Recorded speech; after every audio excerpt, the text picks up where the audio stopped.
여러분에게 익숙한 말씀인가요? 어디 부분은 많이 들어본 것 같은데 중간 이후로는 이게 무슨 얘기인가 싶기도 하고 복잡한 이야기들이 될 겁니다. 우리 지난주부터 복음 이야기를 나누고 있습니다. 지난주에 제가 여러분과 나눴던 이야기는 기억하는지 모르겠습니다. 우리가 우리 삶을 행복하게 만들 능력이 우리에게 있다라고 했나요? 없다라고 했나요? 성경에 따르면 없다라고 이야기합니다. 그리고 우리가 그 무능력함, 우리의 능력 없음은 다 무엇으로 인합니다? 죄로 인한 것이었다라고 지난주에 함께 나눴습니다. 이토록 새롭게 초롱초롱한 처음 듣는 이야기처럼 들어줘서 참 감사한 마음이네요. 말씀이 날로 새로워요. 그렇죠? 오늘은 그 다음 이야기를 하도록 하겠습니다.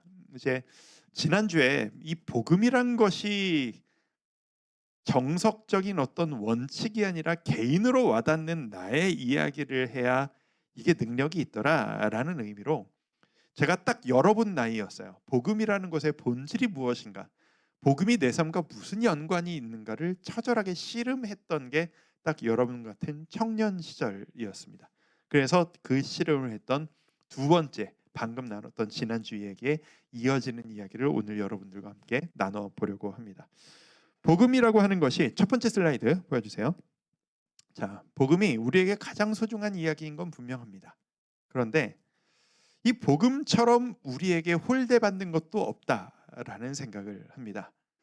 어떤 사람들은 복음만 얘기하면 뜨거운 사람도 있지만 복음 하면 이미 알고 있는 이야기인데, 나 예전에 알아서 익숙한 이야기인데 라고 하는 사람들도 분명히 있을 것 같다라는 생각이 듭니다. 생각 같아서는 한번 손들어서 어떤가, 여러분들에게 복음이 지금 어떤 의미를 갖는가를 한번 물어보고 싶은 그 정도로 이 복음이란 너무나도 그 성경 말씀을 쪼려서 다 잘라내고 가장 중요한 한 가지만 딱 남긴다라고 하면 그 남는 게 바로 복음일 텐데, 우리는 그 정도로 이 복음을 소중히 여기고 있는가? 중요한 얘기라는 건 알지만 감격은 없는 얘기로 터부시되고 있는 것은 아닌가? 그게 늘 복음에 대한 안타까움입니다. 이번 슬라이드 보여주세요. 복음이라는 것을 우리가 접할 때 항상 두 가지 루트가 있다라는 생각을 합니다. 어떤 사람은 1번의 길을 가고 어떤 사람은 2번의 길을 갑니다. 1번 길은 이런 겁니다. 복음을 모르고 살다가 새로 믿기 시작한 경우인 거예요. 여러분들이 철이 들고 어느 정도 사리분별을 하면서 내가 갈 길은 내가 결정할 거야 라고 하는 나이가 된 이후 여러분이 복음을 들은 케이스가 있을 수 있습니다. 그래서 이게 본질적으로는 다른 설명을 해야 되지만 내가 느끼기에 내가 믿기로 결단했고 복음을 듣고 내 삶이 변화되어지기 시작했고 복음 하면은 내 삶에 뜨거운 가슴이 끓어오르는 그런 복음을 살아내는 믿음의 여정을 걸어가고 있는 사람이 있을 겁니다. 여러분 중에서도 있을 거라고 생각합니다. 그런데 솔직히 제가 교회에서 보건대 대다수는 2번 길을 갑니다. 특히 청년 여러분들 중에선 이런 경우가 많을 거라고 생각합니다. 오랜 기간 믿어온 거예요. 그래서 복음이 너무 익숙한 거예요. 나도 처음 주님을 만났을 때 내가 주님을 믿고 내가 주님을 나의 구주로 영접했던 그 순간에는 나에게도 뜨거움이 있었어요. 그런데 그 뒤로 너무 많은 일이 있은 거예요. 너무 많은 변화가 있었던 거예요. 감정이라는 게 계속 유지되는 건 아니니까, 감정이라는 건 올라갔다 내려갔다 하니까 어느덧 처음 주님을 만났을 때 그 감격, 눈물, 벅차오름이란 이제 사라지고 아는 이야기인데, 그래서 더 이상 감동스럽지 않은 것이 바로 복음이 되는 경우, 이게 문제가 되는 거죠. 저도 저 2번 케이스였어요. 약간 다른 게 있다면 저는 여러분들도 있죠? 모태신앙입니다. 부모님이 신앙 가운데에서 저를 가지셔서 이제 저를 낳으셨기 때문에 저는 어릴 때부터, 태어날 때부터 기도하는 법을 배웠고 신앙 가운데 자라났고 신앙 교육을 받았어요. 그래서 너무 당연하게 교회를 다녔고 당연하게 믿음을 그냥 받아들이게 됐어요. 그러니까 저에게 믿음은 나의 선택, 나의 결단, 나의 변화가 아니라 복음이 뭔지 성경이 뭔지 알기도 전에 먼저 믿어져 버린 너무 자연스러운 가치관이었던 거죠. 그래서 믿는 건 너무 당연한 건데 복음은 너무 당연한 이야기인데 이게 무슨 감동적인 이야기까지인지는 잘 모르겠다라고 하는 경우. 그게 제가 왔던 2번의 여정이에요. 여러분은 1번 길을 가고 있습니까? 2번 길을 가고 있습니까? 제가 만난 수많은 청년들이 다수가 2번 길을 가고 있더라고요. 2번 길을 가고 있는 청년들에게서 보이는 신앙의 양상은 확연합니다. 내가 어떤 문제를 가지고 주님을 찾아갈 땐 뜨거워요. 주님, 저 자매가 내 마음속에 자꾸 들어옵니다. 주님이 주신 짝이 맞습니까? 간절히 매달리죠. 주님, 이번 시험에 합격해야 합니다. 도와주옵소서. 간절히 매달리게 되죠. 주님, 취직해야 합니다. 저에게 길을 보여주십시오. 간절히 매달립니다. 하지만 은혜, 복음, 전도, 새로운 생명, 예수 그리스도 맹맹합니다. 왜? 나는 이미 그 단계를 넘어왔다라고 생각하니까. 문제는 이건 거예요. 제일 애매한 경우가 이거죠. 나는 2번의 길을 살아가고 있는데 내가 이미 믿고 있는 복음이란 것을 이야기할 때는 1번이 맞지 않나라는 부담감이 우리 모두에게 막연히 있다라는 겁니다. 당연한 믿음 생활을 하지만 예수님이 우리에게 시키신 바가 있잖아요. 너는 이 단계까지 가서 복음을 전해라. 그걸 부인할 수는 없으니까, 그리스도인이라면.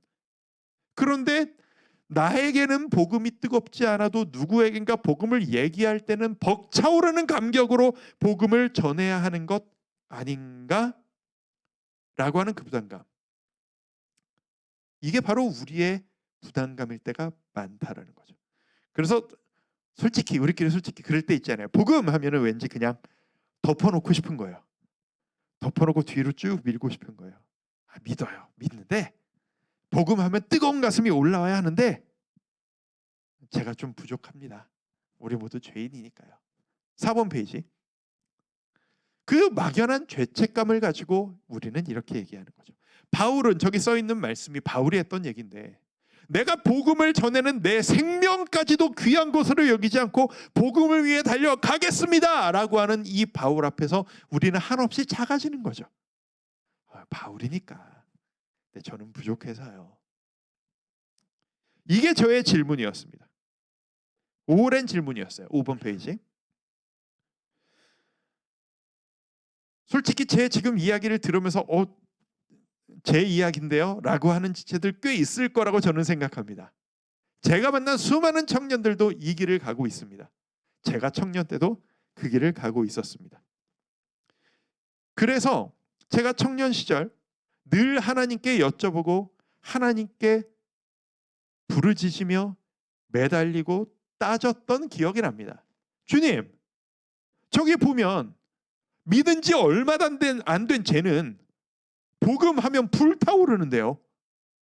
내가 들었으니까 나도 누구에겐가 전해줘야지 이 소중한 이야기를 하고 막 불타오르던데요. 근데 쟤보다 믿어도 10몇 년을 더 많이 믿은 저는 왜 복음에 밍숭밍숭한가요? 오래 믿은 사람이 더 믿음이 좋아야 하는 것 아닌가요? 왜 얼마 되지 않아서 믿은 사람이 더 좋은 것처럼 보이죠? 오래 믿었다고 좋은 게 하나도 없는 것처럼 저에게는 느껴질까요? 이런 저도 구원받을 수 있는 겁니까? 이거 괜찮은 겁니까? 짧지 않은 기간 주님 앞에서 씨름한 저의 기도 제목이었습니다. 이 질문을 마음 한켠에 담아두고 아까 얘기했던 지난주의 질문으로 다시 한번 돌아가 보도록 하겠습니다. 지난주에 우리가 한 얘기는 죄에 대한 이야기라고 얘기했습니다. 우리가 행해질 능력이 없다. 그래서 우리가 하나님께 부탁드려야 될 요청은 뭐다? 뭐라고 말씀드려야 되냐라고 제가 얘기를 했냐 하면 저는 죄인입니다 라는 고백을 해야 한다고 얘기했어요. 저는 죄인입니다. 이 이야기가 여러분 기억 안 날 것 같지만 지난주에 분명히 했던 얘기예요. 저는 죄인입니다 라는 이야기가 너는 능력이 없어, 너는 자격이 없어, 여러분에 대한 가치 판단을 이야기하는 게 아니라고 말씀드렸어요. 지난주에. 하나님 앞에서 우리가 저는 죄인입니다 라고 고백한다는 건 그 본질적인 의미는 뭐냐? 주님, 저에게 능력이 없습니다. 저는 도움이 필요합니다. 저를 도와주세요. 그게 바로 저는 죄인입니다 라는 의미라고 말씀드렸어요. 자, 오늘은 그 연결되는 이야기예요. 저는 하나님을 이런 분이라고 믿어요. 저는 죄인이에요, 주님. 주님, 저에게 도움이 필요해요. 저를 도와주세요 라고 하면 우리 하나님께서는 나에게 뭐라고 대답하실까? 뭐라고 대답할 거라고 생각하세요? 제가 성경을 보고 공부해본 바 저는 확신이 있어요. 이 부분에 대한. 주님께서는 분명히 이렇게 말씀하실 거예요. 아들아, 딸아, 내 자식아, 네가 내 앞에 와서 그 말 하기를 내가 얼마나 기다렸는지 아니? 그 얘기를 하실 것이라는 확신이 있습니다. 저는. 그리고 그러면서 말씀하실 거예요. 네가 내 앞에 와서 네 마음을 열고 도와달라고 하기를 내가 이 자리에서 진짜 기다렸단다. 한 가지 중요한 얘기를 거기에도 하실 겁니다. 너 기억하니? 너 옛날에 나랑 약속한 게 있었어 라고요. 무슨 약속이요? 내가 주님을 처음 만났던 그 순간, 그때 했던 약속을 얘기하는 겁니다. 제가 지금 드리고 싶은 이야기는 이거예요. 여러분이 주님 저에게 도움이 필요합니다 라고 매달리는 순간 하나님이 여러분에게 주시는 건 비밀스럽게 숨겨져 있던, 무슨 인디아나 존스에 나오는 숨겨져 있는 고고학 비밀의 문서처럼 우리가 모르는 새로운 말씀, 계시와도 같은 깨달음이 여러분에게 임하는 게 아니라 내가 사인한 계약서, 하나님과 내가 했던 약속이 있는데 내가 잊어버리고 있던 그 약속을 다시 끄집어내실 거라는 이야기예요. 이해를 위해서 이런 식으로 생각을 해볼까요? 자, 상상을 한번 해보도록 하겠습니다. 여러분이 상황이 너무 어려워졌어요.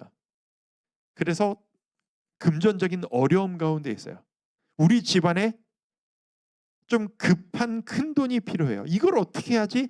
전전긍긍하고 어려워하는 과정 가운데 있는데 옛날에 잊고 있었던 놀라운 소식을 내 옆에서 나에게 전해주는 거예요. 야, 너 기억 안 나? 잊어버렸어?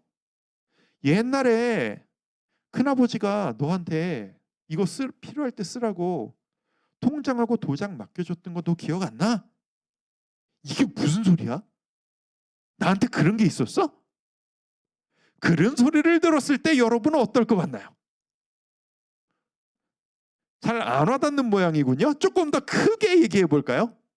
나 너무 어려운데 내가 부모님이 얘기해 주셨는데 내가 잊어버린 건지 말씀을 안 하신 건지 가물가물한데 나도 모르는 사이에 책상 서랍 맨 아래 있는지도 몰랐던 그 자리에 우리 부모님이 내 이름, 내 명의로 계약해 놓은 땅 문서가 있는 거야. 그걸 발견했을 때의 기쁨. 어떤 기분이 들 것 같은가요? 내 인생 완전히 바뀌었다. 뭐라고? 내 인생 역전됐다. 놀라운 건 뭐예요? 이 계약서는 옛날에 이미 쓰여졌던 거예요. 근데 내가 모르고 잊어먹고 책상 맨 밑에 서랍 구석에 처박아 놓고 있었다라는 거죠. 우리가 지금 하나님 앞에 그런 상황 가운데 놓여져 있는 거예요. 내 삶이 공허하다고 느낄 때, 내 노력이 아무 의미 없다라고 느낄 때, 내가 아무리 노력해도 내 인생은 나아질 것이 없다라고 하는 무기력 가운데 고통스러워할 때 여러분에게 필요한 건 뭐냐? 여러분이 지금까지 몰랐던 새로운 말씀의 깨달음이 필요한 게 아니고 우리에게 이미 체결되어져 있었지만 구석에 박아놓고 있는지도 잊어버리고 들여다보려고 하지도 않았던 잊어버린 그 계약서. 그 계약서를 확인하는 게 필요한 거예요. 그 계약서의 내용이 뭐냐? 그 계약서의 가장 중요한 말씀 중에 한 부분을 여러분께 한번 나눠보도록 하겠습니다. 8번 페이지 이사야 9장 6절 말씀입니다. 같이 한번 읽어볼까요? 자, 시작. 이는 한 아기가 우리에게 낳고 한 아들을 우리에게 주신 바 되었는데 기묘자라 모사라 영전하신 하나님이라 영존하시는 아버지라 평강의 왕이라. 이게 무슨 얘기냐? 하나님이 우리에게 약속을 하셨다라는 거예요. 뭐라고? 내가 너희에게 왕을 보낼 것이란다. 내 아들을 너에게 보낼 것이란다. 근데 그 내 아들이 너희에게 왕이 되어서 언제까지나 너희의 삶을 책임져 줄 것이란다. 내 아들이 너희에게 왕이 되어서 기묘한 일, 상상도 할 수 없는 기적과도 같은 일을 너희에게 허락할 것이고, 모사라 너희를 도울 것이며, 전능하신 못하는 일이 없으며, 영존하시는 언제까지나 너희와 함께 있을 것이며, 평강의 왕 너희를 완전한 평안으로 이끌 그 왕이 내 아들이란다. 이게 계약서의 가장 중요한 내용이라는 겁니다. 있는지도 몰랐던, 옷장 속에 처박혀 있었던, 무슨 의미인지도 모르고 내가 처음 주님을 만났을 때, 주님을 처음 인격적으로 영접했을 때 아무것도 모르고 우리는 이렇게 고백했었죠. 믿습니다, 주님. 주께서 저의 구원자요 주가 되심을 믿습니다. 제 인생을 주님께 맡깁니다. 주께서 저의 주인 되어 주시옵소서. 저는 주님의 자녀입니다. 그 말이 대체 얼마나 대단한 이야기인지도 모르고 여러분은 아멘, 믿습니다, 믿는 사람 일어나서 고백하십시오. 고백하고 여러분은 그 약속을 잊어버렸을 수 있습니다.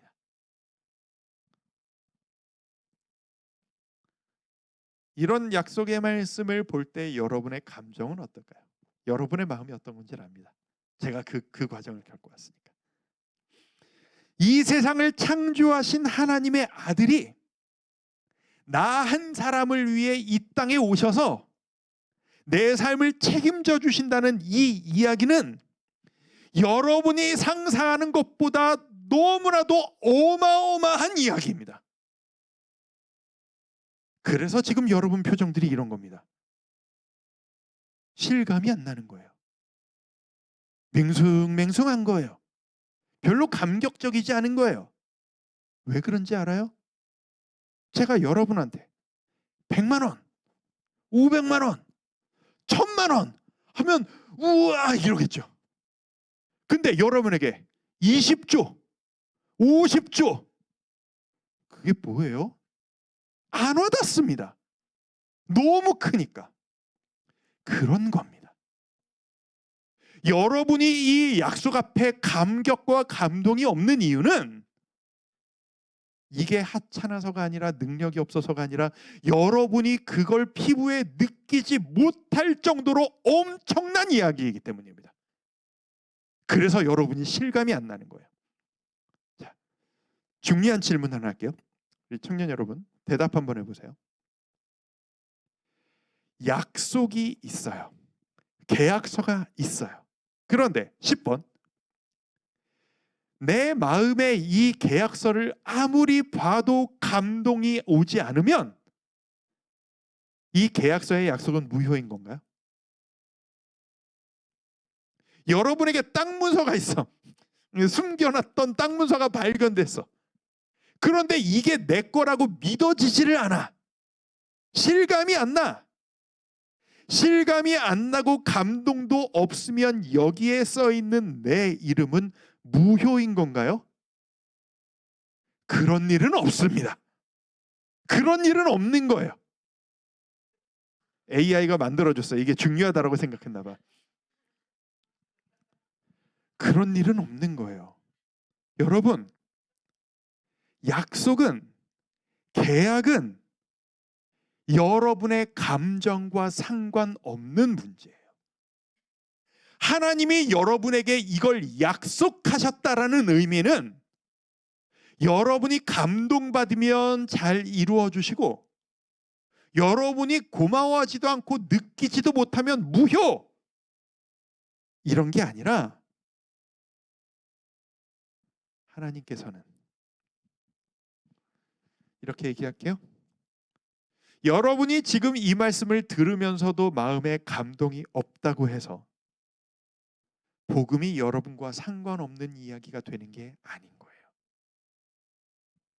여러분이 지금 뜨겁게 주님을 사랑하지 못하고 있다라고 해서 여러분이 하나님의 자녀가 아닌 게 된 게 아니라는 거예요.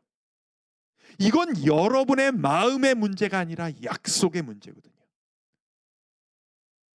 저는 여러분들에게 하나님이 이렇게 말씀하실 거라고 믿습니다. 아들아, 내 딸아, 내 이쁜 녀석들아, 이제 왔니?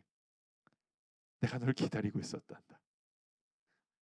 네가 약속 너랑 나랑 만나서 진짜 무슨 말인지도 모르고 제가 주님 따라갈게요 약속해 놓은 그날 이후로 넌 그 약속 잊어버렸지. 근데 그날 이후로 단 하루도 빠지지 않고 나는 이 자리에서 너와 했던 약속을 지키고 있었단다. 이제 왔니? 됐다. 이제부터 다시 시작하면 된다. 너랑 나랑 이 약속 앞에 다시 서서 다시 시작하자꾸나. 감동이 없어도 괜찮은 겁니다.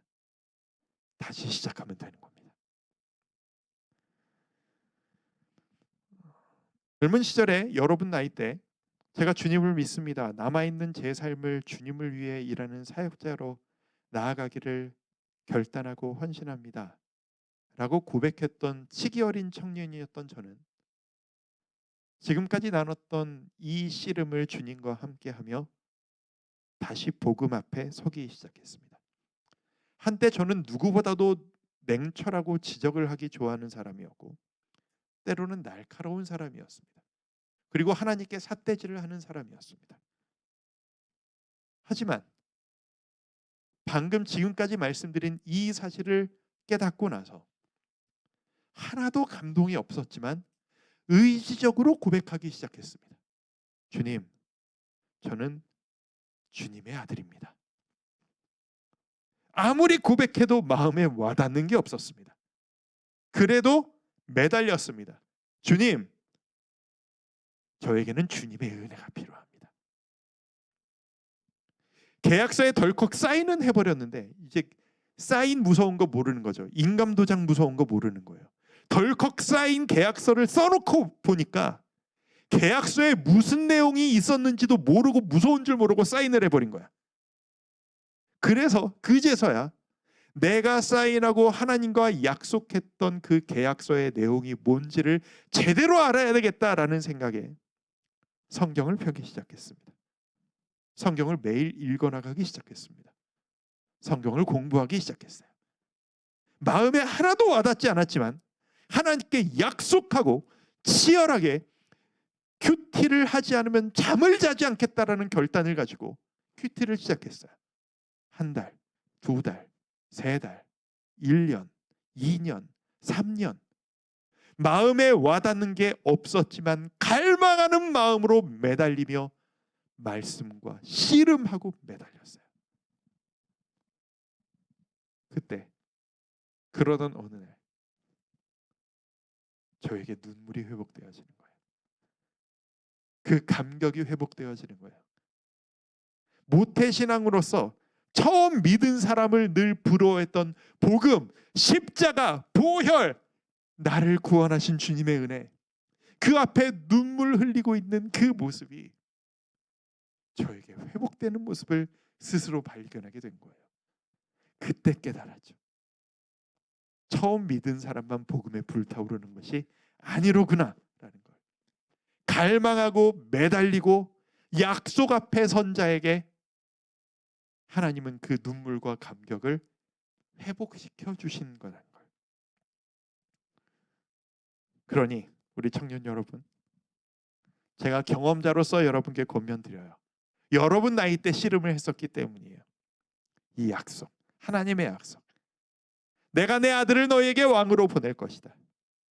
그 왕이 너희의 삶을 책임질 것이다 라고 하는 이 약속, 여러분의 약속이라는 걸 인정해야 합니다. 감동이 오지 않는다? 괜찮습니다. 감동은 조건이 아니라 결과입니다. 지금부터 이 말씀을 가지고 여러분이 어떤 식으로 살아가느냐에 따라 여러분이 누리는 감동과 감정은 앞으로 달라질 겁니다. 중요한 게 뭔지 아세요? 이 시간 가장 중요한 건 나 감동이 안 오니까, 내 감정이 움직이지 않으니까 나는 아직은 아닌 것 같아, 이게 아닌 거예요. 그게 세상 방식이죠. 하나님이 원하시는 건 이 약속을 여러분이 다시 인정하는 거예요. 여러분이 한때 고백했었던, 사인했었던 그 계약서, 그 약속이 나에게 있습니다라고 선포하고 인정하는 게 우선인 거예요. 실감나지 않아도 이 땅 문서에 써 있는 제 이름 보세요, 이게 제 거예요 라고 들이미는 게 우선인 거예요. 실감이 나지 않아도.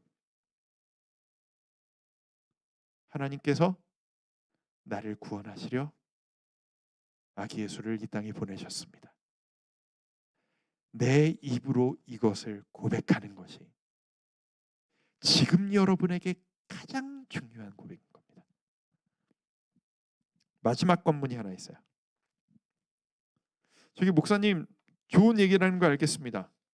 근데 저는 하나님 앞에서 거짓말하기는 싫거든요. 저 정직하고 싶거든요. 저 잘 안 믿어지는데 그래도 고백하는 게 맞는 건가요? 진짜 제대로 믿어지면 그때 고백해야 되는 거 아닐까요? 하나님 앞에서 거짓말하기 싫은데. 이런 생각하는 지체가 있을 것 같습니다. 자, 여러분 이렇게 얘기할까요? 하나님은 그런 태도를 정직한 거라고 얘기하시지 않아요. 하나님의 마음을 좀 여러분이 알아야 돼요. 지금 얼마나 간절한지. 여러분이 빨리 이 마음을 깨닫는 복이 있기를 바라는데, 여러분이 장가가고 시집가서 엄마가 아빠가 돼서 자식을 낳아보면 이게 무슨 말인지 알아요. 부모님이 날 사랑하는 건 당연하게 느껴지죠. 여러분이 나중에 엄마 아빠가 되면 나를, 내 자식이 내 마음을 몰라주면 열불이 나요. 그걸 내리사랑이라고 해요. 남자친구가 나를 사랑해 주는데 나는 덜 사랑해. 그런데 저 사람이 나를 사랑해 주는 거는 당연하게 생각해. 그래서 유명한 말이 있죠. 더 사랑하면 지는 거라고. 덜 사랑하는 사람이 늘 이겨요. 하나님이 여러분을 더 사랑하셔서 여러분이, 이런 식으로 너무 끌고 가면 안 되겠다. 하나님은요, 여러분이 어릴 때 엄마 아빠한테 생일 축하해 드린 적 있죠? 어릴 때, 유치원 때. 여러분이 어릴 때 예를 들어 아빠가 생신이죠. 생일 축하할 때 진짜 진심으로 맨날 생일 축하해 드렸었나요? 아닐걸요. 이 생일 축하를 내가 왜 해야 되는 건지를 모르고 했을걸요. 왜? 엄마가 시키니까. 카드를 들이밀면서 이거 써? 오늘 아빠 생신이야? 이거 쓰기 싫어? 왜 써야 되는데? 써! 안 쓰면 혼날 것 같아가지고 써요. 그걸 아빠가 옆에서 다 쳐다보고 있어요. 이따가 노래도 불러줘야 돼. 그 케이크에 초 꽂고. 그래서 안 하면 혼나니까 억지로 케이크 앞에서 감사합니다, 축하드려요, 생일 축하합니다 노래 불러드리고 억지로 하고 카드 드리고 안아드리면 그게 감격적이어서 우는 게 엄마 아빠예요. 하나님이 여러분에게 원하시는 게 그거예요. 여러분이 아직 몰라도 하나님은 아세요. 여러분이 어린아이라는 걸. 여러분이 영적으로 어디까지 받아들여지고 어디까지 믿고 있으며 어디가 아직 해결이 안 됐다라는 걸 부모님은 아들, 딸을 보면서 다 아시는 것처럼 그 이상으로 하나님은 여러분의 약함을 아세요. 하지만 여러분이 하나님이 이걸 원하실 것 같아서 100%는 아니어도 예수님, 나를 위해 이 땅에 오신 것 감사합니다. 주님이 계셔서 제가 새로운 생명을 얻었어요. 주님의 이름을 찬양합니다.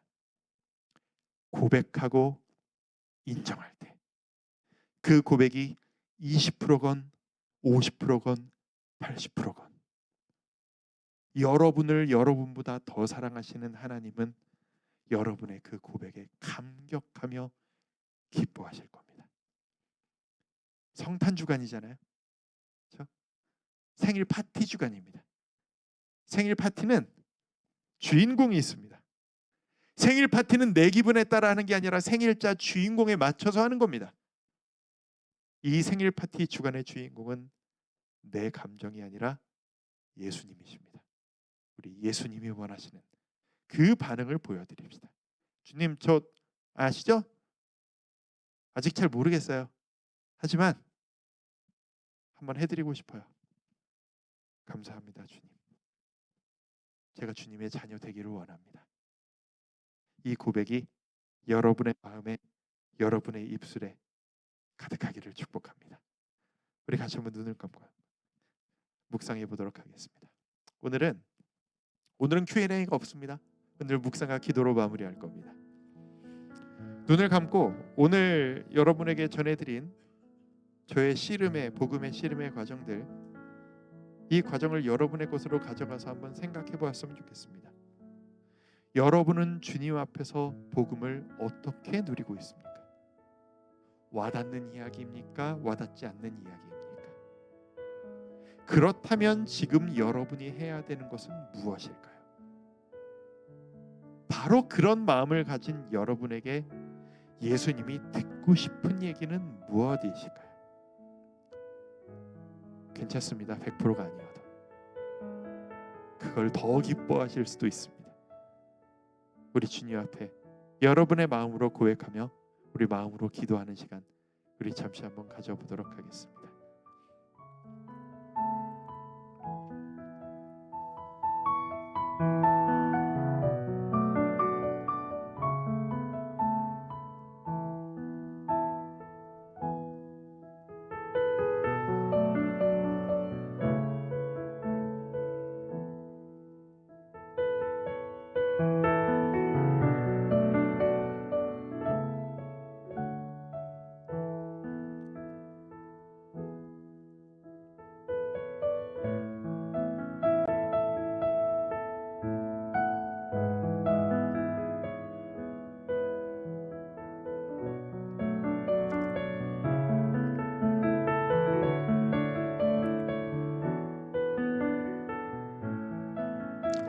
아버지 하나님, 우리를 사랑하실 때 우리는 그저 사랑을 받기만 하는 어린아이 같아서 철없이 부모님께 나한테 해준 게 뭐가 있냐라고 따지는 철없는 어린아이들 같아서 이 엄청난 사랑과 은혜를 받고 있으면서도 감사합니다 고백 한마디 하기 어려워하는, 그게 바로 우리였음을 고백합니다. 그리고 내 감정이 중요한 거라고 생각하고 내 감정에 솔직하겠다고 주님의 그 이 놀라운 사랑 앞에 감사합니다 주님 한마디 하기 어려워했던 우리의 부족함을 주님 앞에 고백합니다. 성탄 주간입니다.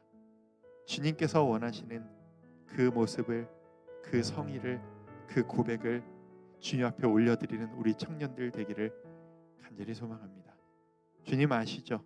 우리 부족합니다. 주님 이미 아실 겁니다. 우리가 연약합니다. 주님 다 아실 겁니다. 내가 끊임없이 흔들리는 중에 있습니다. 하지만 주님이 원하실 것 같으니 우리가 용기를 내어 고백하길 원합니다. 우리가 주님을 사랑합니다. 나를 위해 오신 주님께 감사합니다. 주님을 위해 주님의 자녀로 살아가겠습니다.